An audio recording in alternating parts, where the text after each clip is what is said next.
உங்களுக்கு if you don't உங்க age என்ன சார்? 20. எங்கேயோ கேட்டிருக்கேனே இதை நான். ஃபிளாஷ்பேக். நான் வந்து PhD பண்ணனும்.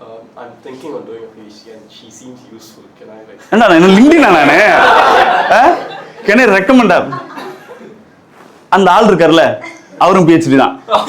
மேடம் நீங்க கிளம்பிடுங்க மேடம். ஓ நீ தானடா அது? போன ஷோக்கு வந்து சாவடிச்சிட்டாங்க என்ன தைரியத்துல திருப்பி வர நீ? அதே இடத்துல வர உட்கார்ந்துருக்காங்க. Research couple came. Remember that? Yeah, I remember that. I wanted to talk to them and then they left early. So I was hoping they'd come today as well. என்னடா பம்பிள் மாதிரி யூஸ் பண்ணிட்டு இருக்கற? போன வாட்டி கப்பலா ரெண்டு பேர் வந்தாங்க. அந்த பொண்ணு கிட்ட அவன் பேச ட்ரை பண்ணிட்டே இருந்தான். ரிசர்ச்சுக்காக. ஆம்பளையும் PhD ஸ்காலர். அவங்க ஒய்ஃபும் PhD ஸ்காலர். ஆனா ரொம்ப இன்சிஸ்ட் பண்ணி அவங்க ஒய்ஃப்ட்ட பேசியே ஆகணும். யார் புருஷன் இருக்கும்போதே. இப்ப அவங்கள தேடி திருப்பி வந்திருக்கானா? எவன் பொண்டாட்டியா தேடி எனக்கு தெரிஞ்சு இவன் தான் ரிசர்ச் ஸ்காலர்.